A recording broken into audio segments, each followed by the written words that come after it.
بڑے خوش بخت تھے، بڑے خوش نصیب تھے. انہیں بدر کے میدان میں گردنیں کٹانے میں بھی بڑا ہی مزہ آیا تھا. انہیں آپ دیکھیں نا، احد کے میدان میں جانے دینے میں بھی انہیں بڑا مزہ آیا. جب آدمی میں خلوص ہوتا ہے تو اس کے لیے جان قربان کرنا بھی آسان ہو جاتا ہے. لیکن جب خلوص نہیں ہوتا، پھر گفتگو ہوتی ہے، پھر باتیں ہوتی ہیں، پھر داستانیں ہوتی ہیں، پھر کہانیاں ہوتی ہیں، پھر لب و لہجہ ہوتا ہے، پھر منصوبہ سازی ہوتی ہے، پھر ہیلے بہانے، پھر سگرے کبرے جوڑ کے لوگ کہانیاں اور داستانیں بناتے ہیں. خلوص اور للہیت کے ساتھ اللہ کی بارگاہ میں جھکیں. عبادتوں کا، ریاضتوں کا، تلاوتوں کا جتنا اللہ ہمیں موقع دیتا ہے اس میں خلوص شامل کرنے کی کوشش کریں، للہیت شامل کرنے کی کوشش کریں، اللہ کی رضا شامل کرنے کی کوشش کریں. میرے نبی رحمت صلی اللہ تعالی علیہ وسلم نا حضرت معاذ ابن جبل کو جب یمن کے لیے روانہ کرنے لگے تو رسول پاک علیہ السلام نے بڑی نصیحتیں فرمائیں. ان نصیحتوں میں درد بڑا تھا. کیوں؟ اس لیے کہ حضور نے انہیں بتلایا تھا کہ جب تم واپس آؤ گے تو تمہاری ملاقات نہیں ہوگی، تم میری قبر سے گزرو گے. اکھاں جدو میٹیاں زمانہ مینوں روے گا، اپنا تے اپنا بیگانہ مینوں روے گا. جدو نہ میں دسیا میں خاراں نوں میں خانے وچ، جام ٹوٹ جان گے تے میں خانہ مینوں روے گا. کئی لک لک رون گے تے کئی بک بک رون گے. گلیاں دا ایانا تے سیانا مینوں روے گا. اور کیا خوبصورت بات انہوں نے کہی تھی، مجھے بڑی پسند ہے. کہنے لگے بے قدراں کچھ قدر نہ جاتی، او کیتی خوب تسلی ہو. اے دنیا دار پجاری زر دے کتیاں دے گل ٹلی ہو. بک بک روسن اکھیاں تکیو ویکھ حویلی کلی ہو. تے کوچ نصیر اساں جدوں کیتی پھر پہ جانی تھر تھلی ہو. کوچ نصیر اساں جدوں کیتی پھر پہ جانی، پھر کمال ہو جائے گی. بعد مرن دے مکھڑا میرا ہو جاوے جے تازہ، پھر سمجھ لینا محبوب میرے نے آن پڑے ہے جنازہ. حضرت معاذ ابن جبل رضی اللہ تعالیٰ عنہ سے حضور نے فرمایا، معاذ جب تم واپس گزرو گے نا تو میری قبر کے پاس سے گزرو گے، ملاقات نہیں ہوگی. تو وہ جو نصیحتیں تھی نا اس موقع پر جب آپ گویا کسی سے آخری ملاقات کر رہے ہوتے، ان نصیحتوں کے اندر جو حسن ہوتا ہے، کمال ہوتا ہے، وہ تو جاتے جاتے کی بات لے سجنا سا توڑ نہیں پائی، جان ہی دتی راہ تیرے. وہ جو جاتے جاتے کی گفتگو ہوتی ہے، وہ جو انداز ہوتا ہے، بڑا کمال ہوتا ہے. اور اس کی گہرائی اور گہرائی کو وہ سمجھ سکتا ہے جس کو وہ لمحے میسر آتے، جو اس وقت اس مقام پہ کھڑا ہوتا ہے. حضرت معاذ ابن جبل رضی اللہ تعالیٰ عنہ تڑپ کے روئے کہ حضور کیا فرما رہے ہیں. حضور کوئی خاص نصیحت تو نبی پاک نے بڑا کچھ فرمایا. ایک جملہ حضور نے یہ کہا، معاذ عمل جتنا بھی کرنا خلوص کے ساتھ کرنا. اور محبوب نے فرمایا تیرا خلوص کے ساتھ کیا ہوا تھوڑا عمل بھی رب کی بارگاہ میں زیادہ بنا کے تیرے لیے ذریعہ نجات بن جائے. جتنا بھی کرنا خلوص کے ساتھ کرنا. بولیے، خلوص کے ساتھ کرنا، للہیت کے ساتھ کرنا، اس کے اندر کوئی کمزوری نہ آنے پائے. للہیت کے ساتھ، خلوص کے ساتھ، رواداری کے ساتھ، پیار کے ساتھ کرنا. میرے بھائیوں، یہ سمجھنے کا مقام ہوتا ہے کہ جب ہم اللہ اور اس کے رسول صلی اللہ علیہ وسلم کی رضا کے لیے کوئی عمل کرتے ہیں تو اس کا بھی ہمارے دل کو پتہ ہوتا ہے. اور جب اندر ریاکاریاں ہوتی ہیں تو ہمارے دل کو اس کا بھی پتہ ہوتا ہے. ہمیں دونوں باتوں کی خبر اب ہمیں خود سوچنا ہے، ہمیں خود فکر کرنی ہے، غور کرنا ہے کہ ہمارا انداز. ایک بزرگ تھے امام غزالی نے لکھا ہے، انہوں نے 7 سال پورے 5 نمازیں جماعت کے ساتھ پڑھی اور پہلی صف میں تکبیر اولیٰ کے ساتھ پڑھی. 7 دن نہیں پوری پڑھی جاتی 5 نمازیں پہلی صف میں پہلی تکبیر کے ساتھ. 7 پہلی صف میں تکبیر اولیٰ کہتا ہے امام نے اللہ اکبر کہا پہلی تکبیر میں تو ہم نے بھی ساتھ ہی اللہ. پہلی صف میں 7 سال تک 5 نمازیں تکبیر اولیٰ سے بہت بڑا کارنامہ ہے، بہت بڑی بات ہے. مطلب بندہ یہاں سے اٹھ کے آتے وضو کرتے کوئی معاملہ آ گیا، کوئی مطلب اس کو حاجت ہو گئی استنجا وضو کی، تو وہ ٹائم نکل جاتا ہے. کئی دفعہ ایسے ہوتا ہے. 7 سال پورے نماز پڑھی تو کہتے ہیں 7 سال کے بعد نا ایک دن 8واں سال لگا ہوا تھا، تو بزرگ فرماتے ہیں میں ذرا لیٹ ہو گیا، تکبیر اولا تو مل گئی پر پہلی صف نہ ملی، تیسری صف میں جگہ ملی. بزرگوں کے تقوی دیکھیے گا. فرماتے تیسری صف میں نے نماز پڑھی تو میرے دل کے اندر خیال آیا یار لوگ کیا سوچیں گے کہ اتنا اچھا اس کا ریکارڈ تھا، پہلی صف میں یہ نماز پڑھتا تھا تو آج تیسری صف میں لوگ کیا سوچیں گے. فرماتے ہیں جب یہ لفظ زبان پہ آیا تو میرا ضمیر بول پڑا، جب یہ سوچ دل میں آئی تو میرا اندر تڑپ اٹھا، چھم چھم میرے آنسو نکلنے لگے، میں رویا. اور فرماتے ہیں لوگ چلے گئے اور میں نفل پڑھتا روتا رہا. میں نے کہا اللہ مجھے یوں لگتا ہے وہ 7 سال تک پہلی صف میں جو نمازیں پڑھتا رہا وہ تو لوگوں کو دکھانے کے لیے پڑھتا رہا. فرماتے ہیں میں نے 7 سال کی نمازیں قضا پڑھی، قضا نمازیں پڑھی، اس لیے کہ مجھے سمجھ آئی کہ وہ نماز اللہ کی رضا کے لیے نہیں تھی، وہ تو بندوں کو ریکارڈ بنانے کے لیے. میں نے وہ 7 سال کی نمازیں قضا پڑھی. اور فرماتے اب دوبارہ سے جب میں جاتا ہوں تو پھر میں اپنے دل پہ غور کرتا ہوں کہ پہلی صف تکبیر اولا پر یہ بتا نیت کیا ہے، یہ بتا کہ تیرا ارادہ کیا ہے. شیخ سعدی فرمایا کرتے تھے تیرے وجود کا قبلہ تو سیدھا ہے، دل کے قبلے کی بھی بات بتا. تیرے وجود کا قبلہ درست ہے پر دل کے قبلے کی بھی، ہاں خودی کا سر نہاں لا الہ الا اللہ، خودی کا تیغ فساں لا الہ. یہ دور اپنے ابراہیم کی تلاش میں ہے. صنم کدا ہے جہاں لا الہ الا اللہ، صنم کدا ہے جہاں لا الہ الا اللہ. اور اگرچہ بت ہیں جماعت کی آستینوں میں پر مجھے ہے حکم ازاں لا الہ الا. تو یہ جو ہمارا مزاج ہے لوگوں کو دکھانے کا، بتانے کا، سنانے کا. شیخ ابو العباس مرسی فرماتے کہ مجھے کئی دفعہ محبوب کریم علیہ السلام کا دیدار نصیب ہوا. میرا اور حضور کا معاملہ تھا، پھر میں نے لوگوں کو بتانا شروع کر دیا. فرماتے ہیں پھر انہوں نے آنا چھوڑ دیا، اس لیے کہ کچھ باتیں ایسی ہوتی ہیں جو بتانے کی نہیں ہوتی. لیکن کچھ بندوں کو بشارتیں ہوتی بڑی ہیں، وہ ان بیچاروں کو بد ہضمی ہو جاتی. وہ بتائیں نا جب تک 20 لوگوں کو، تب تک ان کی وہ بد ہضمی ختم ہے. حالانکہ ہر چیز بتانے کی، دکھانے کی، سنانے کی، ہر چیز کی وضاحت دینے کی نہیں ہوتی. ہر چیز ایسی نہیں ہوتی. حضرت ابو ہریرہ جیسے لوگ فرمایا کرتے تھے علم کی 2 تھیلیاں، ایک کھولی ہے دوسری کھولو تو مجھے قتل کر دو. ہر چیز کو بتانے سمجھانے کی ہوتی ہے. تو خلوص دیکھیں کتنا ہے اس میں، للہیت کتنی ہے، اللہ کی رضا کتنی. الحمدللہ تعالی اس مہینے سے جو جولائی کا ہے، میرے خیال ہے 4-5 جولائی سے حج کی فلائٹ شروع ہو جائیں گی انشاءاللہ تعالی. خوش نہیں ہوئے آپ سن کے؟ جو جا رہے ہیں رب ان کا قبول فرمائے، اور جو رہ گئے اللہ انہیں موقع عطا فرمائے. ای سعادت بزور بازو نیس تانہ بخشندہ خدائے بخشن. یہ سعادتیں بازو کی قوت سے نہیں ملتی، تبھی ملتی ہیں جب اللہ عطا کرتا ہے، جب رب اپنے فضل سے عطا کرتا ہے پھر یہ سعادتیں ملتی ہیں. لوگ حج کے لیے جا رہے ہیں، اور آپ کو پتہ ہے حج بھی آج کل ساتھ حج ہوتا ہے، ساتھ سیلفی ہوتی ہے، آخر تک چلتا. ایک بزرگ تھے حضرت ابو مرتعش ان کا نام تھا.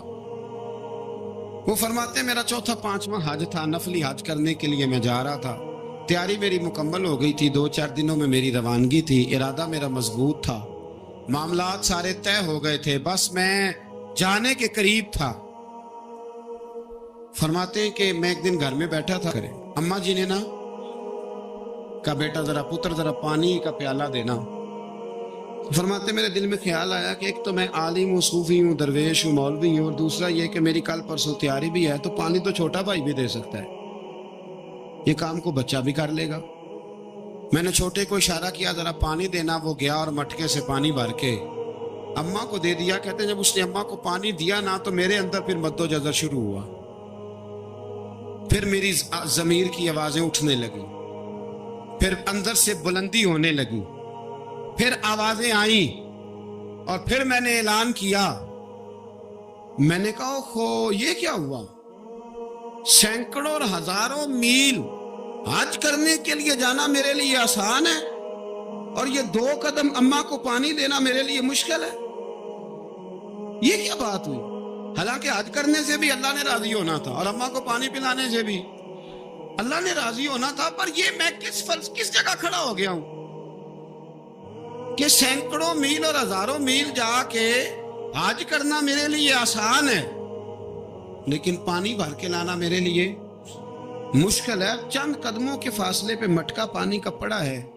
فرماتے ہیں بس اسی وقت پھر مجھے سمجھ آئی کہ وہ حج میں لوگوں نے ذرا حاجی حاجی کہنا ہے نا، حج میں لگا شور اٹھے گا نا کہ چھٹا حج کر کے آیا ہے، حج میں ذرا آوازیں اٹھیں گی نا ماشاءاللہ کیا بات ہے، پھول ڈلیں گے اور پتیاں گریں گی اور نام ہوگا، لیکن اماں کو پانی دینے سے کسی نے اعلان تو نہیں نہ کرنا، شاباش تو نہیں نہ دینی، کسی بندے نے آواز تو نہیں نہ اٹھانی۔ فرمایا میں اسی وقت اسی لمحے اٹھ کے ماں کے قدموں میں بیٹھا اور پیر پکڑ کے کہا ماں مجھے معاف کر دے۔ ماں کہنے لگی بیٹے کیا ہوا؟ میں نے کہا ماں مجھے سمجھ آ گئی، آج میرا نفلی ہے، میں اس سال نہیں جاؤں گا، اگلے سال جاؤں گا، اب یہ پورا سال میں تیری نوکری کروں گا، میں تیری خدمت کروں گا، تیرے پیر دباؤں گا، تیرے لیے کھانا لاؤں گا، میں تیری ڈیوٹی کروں گا، اس لیے کہ مجھے سمجھ آئی ہے کہ نیکی کا تصور اصل میں ہے کیا۔ ہم بالعموم وہ نیکی کرنے جا رہے ہوتے ہیں جو نیکی بھی ہوتی ہے اور دنیا میں اس کا نام بھی ہوتا ہے، تذکرہ بھی ہوتا ہے، اس کی وجہ سے ہمارا قد بھی اونچا ہو رہا ہوتا ہے۔ حالانکہ نیکی کا تصور تو بڑا چھوٹا سا ہے، کل معروف صدقہ، مسکرا کے ملنا بھی نیکی، رزق حلال کما کے بچوں کو کھلانا بھی نیکی، گلی سے پتھر اور کانٹا اٹھا دینا بھی نیکی، پر ہمیں تو کوئی لمبی چوڑی نیکی چاہیے، کوئی بڑی نیکی چاہیے۔ اس لیے بہت سارے ایسے لوگ ہیں جو نیکیاں ان کے پہنچ میں ہوتی ہیں وہ نہیں کرتے۔ وہ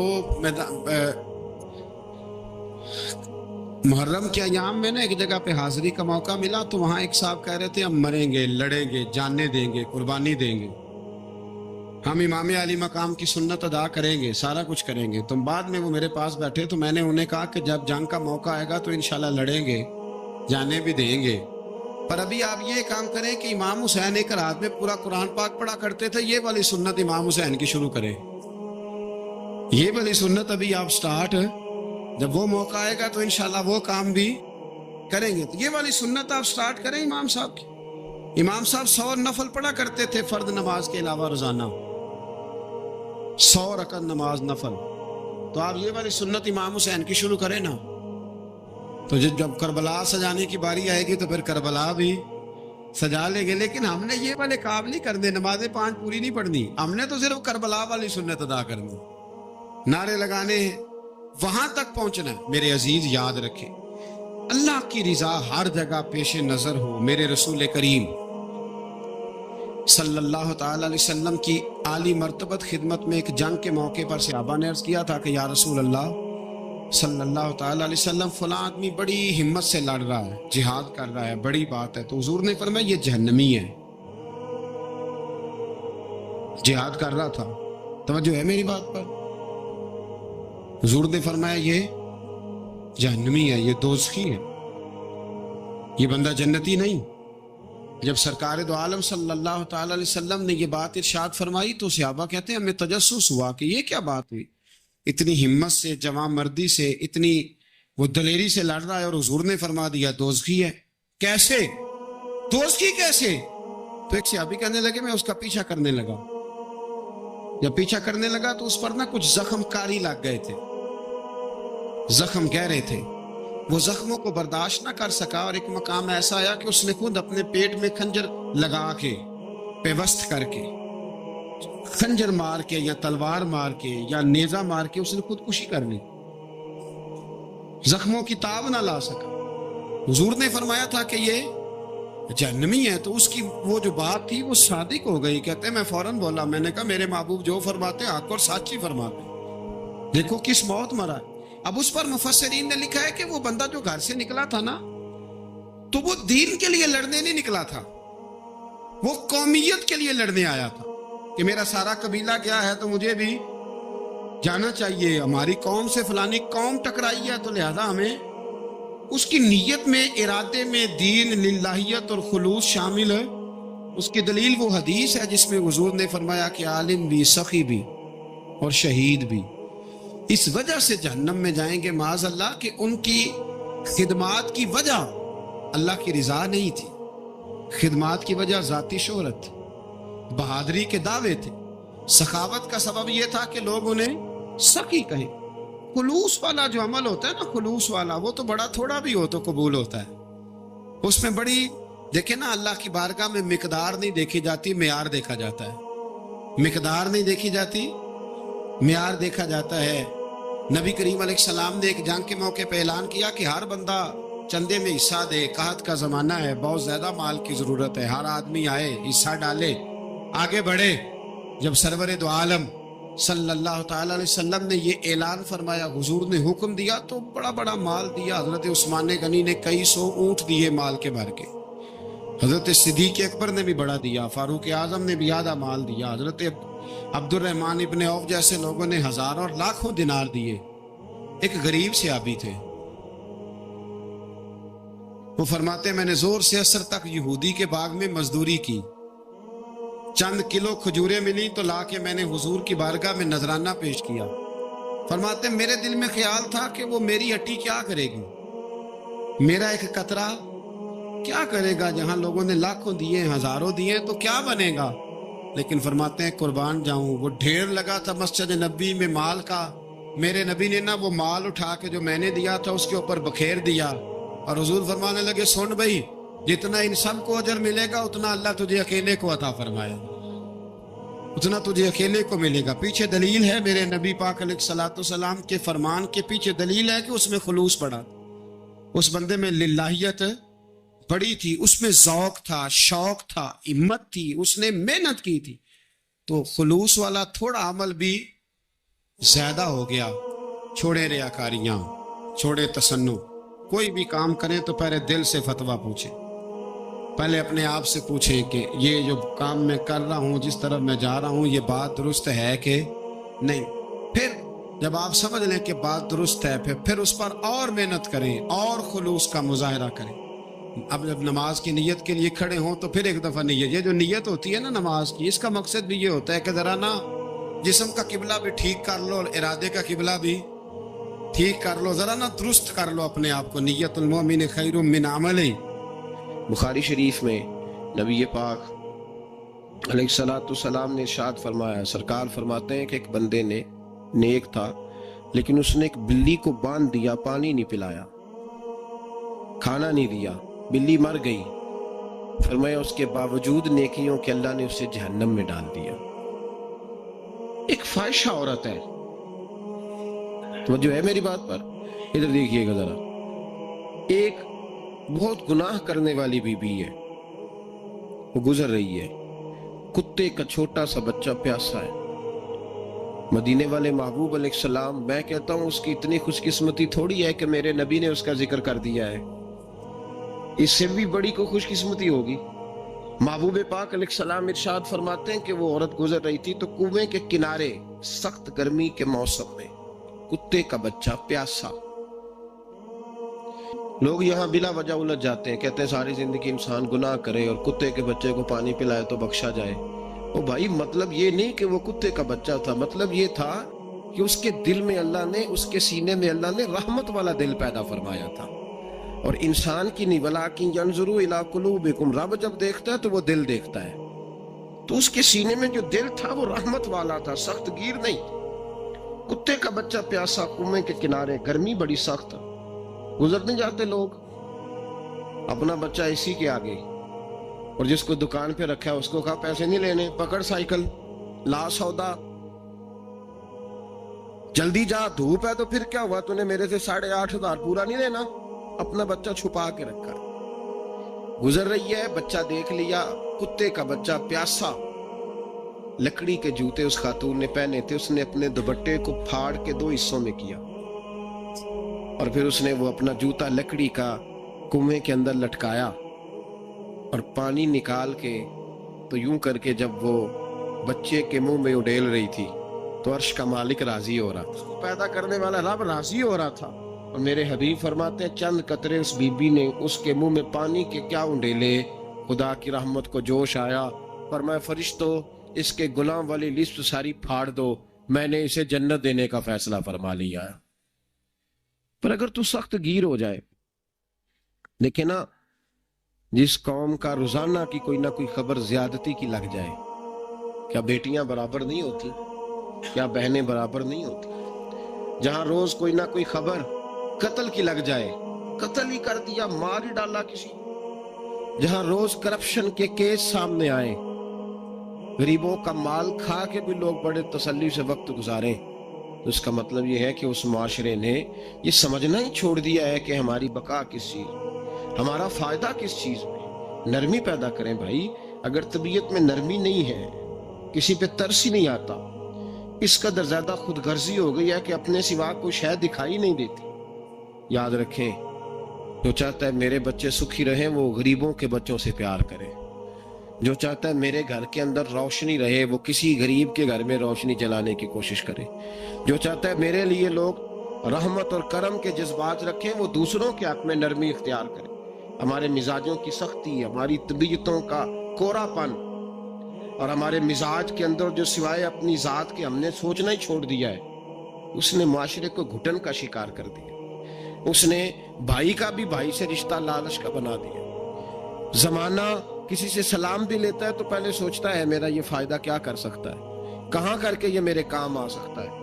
یہ وہ والا معاشرہ نہیں جس کو میرے نبی پاک علیہ السلام نے تربیت فرمایا ہے۔ اس لیے پلٹ کر دیکھیں حضور ہماری کہاں تربیت کر رہے ہیں، ان چیزوں پر غور فرمائیں۔